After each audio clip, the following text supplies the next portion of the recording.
The observers mistake the galaxy had been watching humanity for over 2 centuries, and every report said the same thing: weak, emotional, too soft for the harsh realities of interstellar politics. From their monitoring stations hidden in asteroid fields and their diplomatic observers in council chambers, alien civilizations had studied these strange bipeds from the small blue world called Earth. The humans never started fights. When insulted by the proud Korthok Empire, they responded with patient words and diplomatic smiles. When the Vasari Syndicate blocked their trade routes, they simply found new paths through space, never raising weapons or voices. Even when the massive Draconian fleet performed aggressive maneuvers near Earth's colonies, the human response was always the same: measured politeness and careful negotiations. Commander Elena Vasquez exemplified this human approach, standing, barely 5 feet tall, with graying hair and soft brown eyes. She had negotiated peace treaties across 17 sectors. Her voice never rose above a whisper, her hands never clenched into fists, and her smile never wavered even when alien delegates called her species cowardly to her face. The galactic community had grown accustomed to her gentle nature, to humanity's endless patience. Dr. Marcus Chen represented another facet of human softness that the galaxy had learned to expect. For 15 years, he had worked in refugee camps on the border worlds, treating sick alien children, teaching orphaned younglings to read, and providing medical care to species that had never shown humans any particular kindness. His weathered hands moved gently as he checked the fever of a young Korthok child, whispering soothing words in broken alien dialects. The refugee camp on Kepler Station housed over 10,000 displaced beings from 18 different species. Wars, famines, and economic collapses had driven them from their homeworlds, and they had nowhere else to turn. The Galactic Council provided minimal funding, considering refugees a low priority compared to trade negotiations and territorial disputes. But the humans came anyway, with supplies, medicine, and most importantly, with compassion. Dr. Chen had established 7 medical clinics across the Outer Rim territories, all staffed by human volunteers who worked for subsistence wages and the satisfaction of helping those in need. They built schools, taught agricultural techniques, and provided psychological counseling to trauma survivors. The alien governments largely ignored these efforts, viewing them as harmless charity work by a species too naive to understand real power. The Vasari intelligence reports consistently described humans as emotionally driven, militarily insignificant, and culturally obsessed with fairness.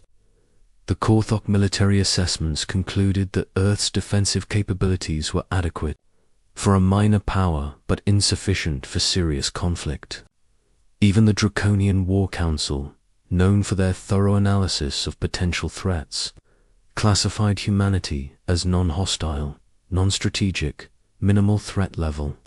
This assessment proved to be the most catastrophic intelligence failure in galactic history. Kethver ruled the Crimson Fleet, a coalition of pirates, mercenaries, and displaced soldiers who had turned to raiding after the Third Sector War. His reputation for brutality was legendary even among criminals. Standing 8 feet tall, with natural armor plating and razor-sharp claws, he commanded fear throughout the outer territories. His ships struck fast and disappeared into the void, leaving behind only destruction and terror. When Kethver learned about the human aid convoys traveling unescorted through his territory, he saw easy prey. These soft creatures, with their medicine and food supplies, would either pay enormous ransoms or provide valuable slaves for the underground markets. Either outcome would profit his organization significantly. The attack came without warning on a Tuesday morning, Standard Galactic Time. 3 human transport vessels were returning from Kepler Station after delivering medical supplies and rotating staff. The convoy included 47 human personnel, mostly doctors, teachers, and engineers. They carried no weapons beyond basic survival equipment and transmitted on open channels, advertising their peaceful intentions to anyone monitoring local space. Kethva's raiders struck with overwhelming force. 12 attack craft surrounded the human transports, disabling their engines with precision fire. The humans offered no resistance, following standard protocols for aid worker capture. Dr. Chen was among those taken, along with 22 other Earth citizens who had devoted their lives to helping alien refugees. The pirates herded their captives into holding cells aboard Kethva's flagship, the Blood Talon. The humans remained calm, even comforting each other and tending to minor injuries sustained during the capture. This behavior puzzled the raiders, who were accustomed to screaming, pleading, and desperate bargaining from their victims. Dr. Chen quietly examined his fellow prisoners, checking for signs of trauma or injury. His gentle demeanor never wavered, even when Kethva himself entered the holding area to examine his prize. The massive reptilian warlord studied the humans with predatory interest, noting their small stature and apparent fragility. "You are the famous human healers," Kethva said, his voice a low rumble that echoed off the metal walls. "The galaxy speaks of your kindness. Let us see how much Earth values your lives." Dr. Chen met the warlord's gaze without flinching. "We're just doctors and teachers. We help people who need help. That's all we've ever done." Kethva laughed, a sound like grinding stone. "Helping people. How touching. Your government will pay well to see you again, or perhaps will sell you to the slave markets. Either way, your helping days are over." The ransom demand reached Earth within hours. 50 million credits and exclusive mining rights to 3 human colonies, or the aid workers would be executed one by one. The message included footage of the captives, showing Dr. Chen and his colleagues sitting quietly in their cell, maintaining their dignity even in captivity. The galaxy waited for Earth's response with mild interest. Some betting pools opened on whether the humans would pay immediately or try to negotiate a lower price. A few civilizations offered to mediate, expecting the usual human plea for diplomatic intervention. Instead, Earth said nothing. For 72 hours, complete silence came from the blue world. No diplomatic protests, no ransom negotiations, no appeals to the Galactic Council. The human embassy stations continued their normal operations as if nothing had happened. Commander Vasquez attended her scheduled meetings, her expression unchanged, her manner as polite and gentle as always. This silence puzzled many observers. Some theorized that Earth was having internal debates about payment. Others suggested that humans might be too paralyzed by shock to respond. The more cynical voices claimed that Earth simply didn't care about 23 citizens. All of these theories were wrong. On the 4th day, a single small craft appeared at the edge of Kethva's territory. It was an old human diplomatic shuttle, unarmed and broadcasting peaceful intentions. The pilot requested permission to dock with the Blood Talon, identifying herself as a representative of Earth's government commander. Elena Vasquez stepped off her shuttle wearing a simple grey uniform with no military insignia or weapons. She walked calmly through the corridors of the pirate flagship, escorted by heavily armed guards who towered over her small frame. Her diplomatic bag contained only data pads and standard negotiation materials. Asterisk. Kethva received her in his command center, surrounded by his senior officers and elite guards. The massive warlord lounged in a throne-like chair, studying this tiny human woman who had come alone into his domain. Her composure impressed him. Slightly, most diplomats showed at least some fear in his presence. "You are here to negotiate for your people's lives?" Kethva asked, his tone mocking. "Perhaps you should have come sooner. I was beginning to think Earth had forgotten about them." Commander Vasquez nodded politely. "I'm here to deliver a message from the Terran government. May I approach?" Kethva gestured dismissively. "Speak. Tell me how much your pathetic world will pay for these lives." The commander stepped forward, her voice remaining calm and measured. "We would like to request the immediate release of all human personnel taken from the medical convoy. They are protected under the Galactic Convention on Non-Combatant Aid Workers." The command center erupted in laughter. Kethva's officers found the human woman's formal request hilariously naive. Pirates and raiders had never respected galactic conventions, especially regarding the treatment of captives. "Protected," Kethva snarled, his amusement turning to contempt. "Your laws mean nothing here. These people are my property now. Pay the ransom or watch them die." Commander Vasquez remained perfectly still, her expression unchanged. "Sir, I must respectfully insist that you release them immediately. This is your final warning." The laughter in the command center grew louder. Several officers made crude jokes about human arrogance. Kethva himself seemed almost offended by the audacity of this small creature threatening him in his own stronghold. "Warning." The warlord rose from his throne, his massive form casting shadows across the room. "You dare threaten me? Look around you, little human. You are alone, unarmed, surrounded by my warriors. Your precious Earth sent one small woman to face the Crimson Fleet. What can you possibly do to me?" Commander Vasquez met his gaze without flinching. "Sir, you have 24 hours to release the aid workers and return them to neutral space. After that deadline, Earth will consider all diplomatic options exhausted." She turned and walked toward the exit, her footsteps echoing in the stunned silence. No one had ever shown such disrespect to Kethva and lived. His officers expected him to kill the impertinent human immediately. Instead, the warlord watched her leave, intrigued despite himself. 24 hours, he called after her. "Then what, little diplomat? Will Earth send angry letters? Will you file complaints with the Council?" Commander Vasquez paused at the doorway and looked back. For just a moment, something flickered in her gentle brown eyes, something cold and distant. "Sir, you will discover that humanity can be very creative, ... when diplomatic solutions fail."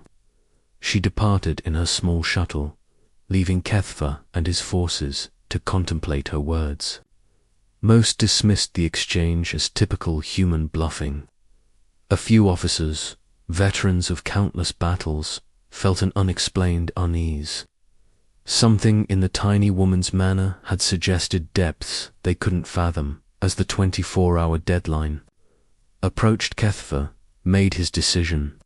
He would execute one of the prisoners to demonstrate his resolve, then raise the ransom demands. These soft humans needed to learn that their weakness invited exploitation. But strange things began happening. Throughout his territory, ship systems experienced inexplicable malfunctions. Navigation computers provided conflicting data. Communication arrays generated random interference. At first, these incidents seemed like ordinary mechanical failures, the kind that plagued all spacecraft operating in deep space. Then the patterns became impossible to ignore. Every malfunction occurred at precisely the same time across dozens of different vessels. The interference followed mathematical sequences that suggested artificial origin. Most disturbing of all, the problems seemed to be spreading, affecting systems that had been operating perfectly for years. HFY S, chief engineer, a brilliant Vasari technician named Quex, presented her findings with obvious concern. "Sir, these aren't random failures. Something is actively infiltrating our systems, but I can't trace the source. It's like the technology itself is turning against us." The warlord dismissed such concerns as technical incompetence. His forces had raided successfully for over a decade, and no enemy had ever threatened his operations. Certainly not the pathetic humans with their diplomatic smiles and medical supplies. As the deadline expired, HFY prepared to broadcast the execution of Dr. Chen to demonstrate his resolve. The gentle doctor knelt in the Blood Talon's cargo bay, surrounded by armed guards and recording equipment. He showed no fear, instead whispering quiet words of comfort to his fellow prisoners. "Any last words, healer?" HFY asked, raising his personal sidearm. Dr. Chen looked up with sad eyes. "I'm sorry it's come to this. We only wanted to help people." The warlord sneered. "Your naivety dies with you." He pulled the trigger. Nothing happened. The weapon remained silent, its power cells mysteriously drained. HFY cursed and grabbed a backup weapon from one of his guards. It too failed to fire. Every weapon in the cargo bay had become inert, their energy systems completely dead. The lighting fixtures flickered and dimmed. The life support systems hummed with an odd frequency that made everyone's teeth ache. Sir Quex's voice crackled over the communication system. "All ships are reporting total system failures. Weapons, shields, engines, everything is shutting down simultaneously." HFY roared in fury, demanding explanations from his technical staff. But deep in space, ancient machines were awakening. Devices that had slumbered in asteroid fields and dead moons for centuries responded to signals they hadn't received in 200 years. The galaxy was about to learn that humans had been very busy during their decades of apparent weakness. Every archaeological expedition, every peaceful exploration mission, every scientific research station had served a dual purpose. While studying alien cultures and providing humanitarian aid, Earth had been preparing for the day when diplomacy would fail, and that day had finally arrived. Asterisk. When Mercian's Admiral Sarah Cross stood in the command center of Station Cerberus, humanity's most classified military installation. Hidden within an artificial asteroid field in the Vega system, the station had operated in complete secrecy for over 50 years. Its existence was known only to a handful of Earth's highest officials and the 3,000 personnel who had devoted their lives to preparing for this moment. The Admiral was a small woman, like most humans who dealt with alien species, but her eyes held depths that spoke of hard decisions and terrible responsibilities. She had spent 20 years building the Terran Defense Network, a web of hidden installations and dormant systems that spanned half the galaxy. Today, for the first time, she would activate it. "Madam Admiral," her communications officer reported, "we have confirmation that the deadline has passed. No prisoners have been released." Admiral Cross nodded, her expression grim. "And the diplomatic solution?" Commander Vasquez reports that HFY has refused all negotiations. He's preparing to execute Dr. Chen and the other aid workers. The Admiral closed her eyes for a moment, remembering the gentle doctor she had met years earlier at a refugee camp dedication ceremony. Dr. Chen had spent his entire adult life helping alien children, asking nothing in return except the chance to ease suffering wherever he found it. "Activate the network," she said quietly. "Authorization code, Omegas 77 Alpha, across the galaxy, systems that had pretended to be archaeological equipment, scientific instruments, and communication relays revealed their true nature. The humans had learned from their early encounters with hostile alien species that survival required more than good intentions. Every peaceful research station contained hidden weapon systems. Every humanitarian mission had established discreet, defensive positions. Humanitarian mission had established discreet defensive positions. The Terran Defense Network represented 2 centuries of careful planning and patient preparation. While aliens mocked human weakness, Earth's best minds had been designing the most sophisticated military system in galactic history. They had hidden it so well that even their own people remained largely unaware of its existence. HFY's first indication of the network's activation came when every weapon aboard his flagship became inert. Not damaged, not destroyed, simply deactivated by signals that spoke directly to their power cells and firing mechanisms. His communications systems fell silent, cutting him off from his fleet. Navigation computers displayed random coordinates that led nowhere. "Quex," he roared. "What's happening to my ship?" The Vasari engineer frantically worked at her control station, sweat beading on her scaled forehead. "Sir, I'm detecting massive signal interference from unknown sources. Every system is being overridden by external commands."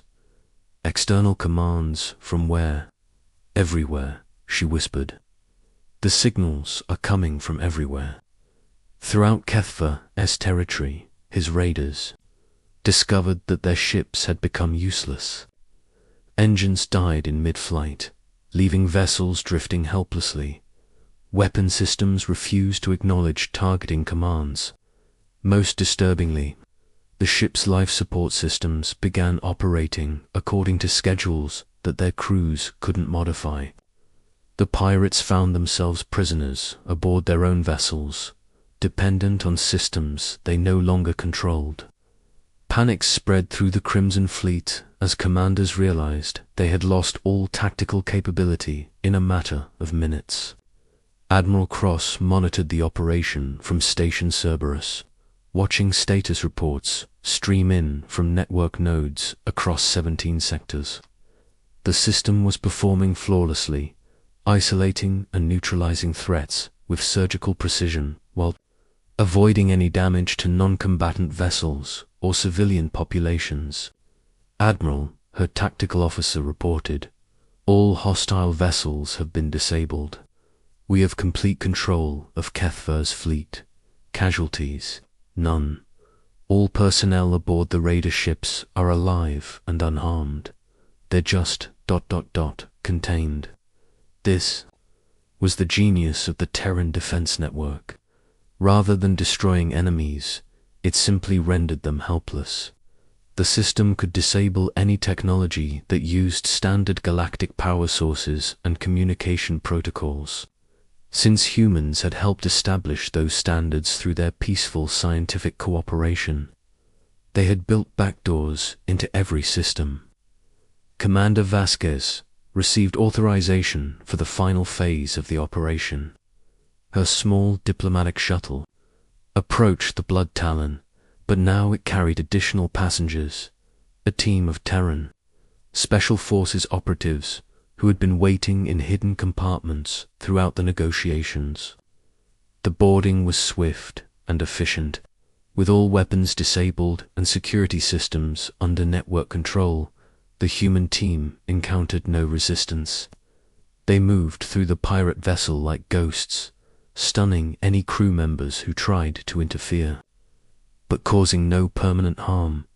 Dr. Chen and his fellow aid workers were found unharmed in their holding cell, the locking mechanism having conveniently malfunctioned at exactly the right moment. The gentle doctor looked unsurprised to see human soldiers arriving for their rescue. "I told you we only wanted to help people," Dr. Chen said quietly to Kethva, who sat stunned in his command chair as human operatives secured his bridge. "We never wanted this." The warlord stared at the small human woman who had delivered his doom with such polite words. You planned this, all of it." "Commander." Vasquez nodded. "We hoped it wouldn't be necessary. We always hope diplomacy will work. But we've learned to prepare for disappointment." "How?" Kethva demanded. "How did you do this? Your species is weak. You have no military power." "Sir," the commander replied gently, "we've been building defensive systems for 200 years. Every time we established a research station, every time we sent out archaeological teams, every time we provided humanitarian aid, we were also preparing to protect innocent people from those who would harm them." Admiral Cross addressed the Galactic Council via emergency session, with representatives from every major civilization listening in stunned silence. The small human woman stood at the podium where she had delivered countless peace proposals. But today her message was different. "Honored delegates," she began, her voice carrying new authority, "humanity wishes to clarify our position. Regarding the safety of non-combatant aid workers and civilian populations throughout the galaxy." The Kortak representative leaned forward. "Admiral Cross, we were unaware that Earth possessed such capabilities." "That was intentional," she replied. "We've spent 2 centuries observing galactic politics and preparing for contingencies. Today's operation demonstrates our commitment to protecting those who cannot protect themselves." The Visari delegate raised a tentative appendage. "The technology you've displayed, ... it could disable any of our defense systems." "Correct. The Terran Defense Network can neutralize any threat to civilian populations within approximately 60% of known space. We've been very thorough in our preparations." Shocked murmurs filled the council chamber. Several civilizations began rapid calculations of their own vulnerability to human intervention. The balance of galactic power had shifted dramatically in the span of a few hours. However, Admiral Cross continued, "Earth has no territorial ambitions and no desire for conquest. We will use these capabilities only to protect innocent lives and ensure the safety of humanitarian operations. We seek no compensation, claim no new territory, and demand no tribute." The Draconian representative, known for his military expertise, asked the question everyone was considering. "What guarantees do we have of your restraint?" Admiral Kraus smiled, and for a moment she looked exactly like the gentle diplomat she had always appeared to be. "The same guarantee you've always had, our nature. We choose mercy when possible, force only when necessary."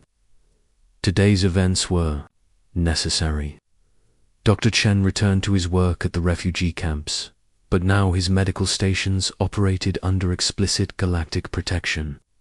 The Council passed emergency legislation declaring humanitarian aid workers off-limits to all military actions, with Earth serving as the enforcement authority.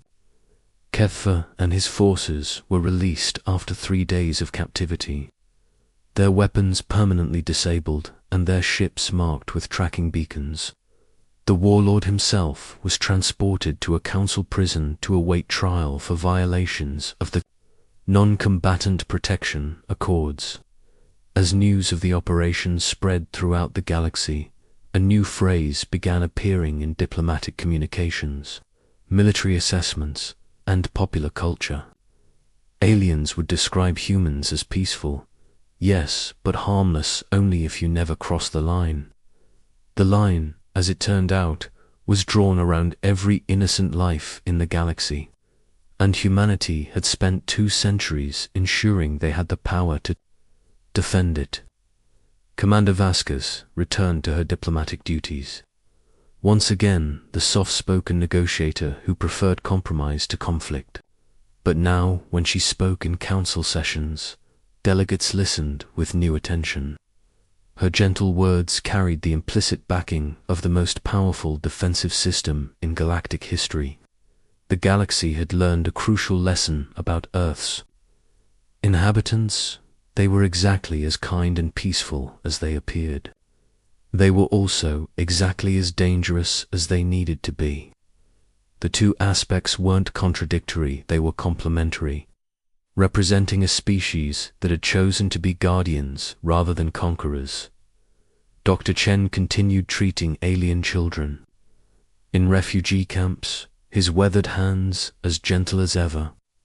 But now his patients were protected by invisible guardians that watched from hidden stations among the stars. The Terran Defense Network stood ready to defend the defenseless, operated by people who understood that true strength lay not in the ability to destroy, but in the wisdom to protect. Humanity had revealed its greatest secret. They had never been weak. They had simply been waiting for someone to cross the line that protected the innocent. When that moment came, they responded with the overwhelming force of a species that had spent centuries preparing to defend others. The galaxy would never make the mistake of confusing human kindness with human weakness again. Peace, they learned, was not the absence of power, but the choice not to use it. And humans, it turned out, were very good at making that choice until someone made it for them. The stars themselves seemed brighter after that day, as if the universe approved of creatures who would sacrifice their own safety to protect the helpless. In a cosmos often defined by conquest and exploitation, humanity had chosen a different path, the way of the Guardian, peaceful in nature but terrible in their wrath when innocence was threatened. They were, as the galaxy came to understand, exactly what they had always claimed to be: helpers, healers, and protectors. The fact that they were also the most formidable defensive force in known space was simply what made their protection possible. Peaceful, yes, harmless only if you never cross the line, **.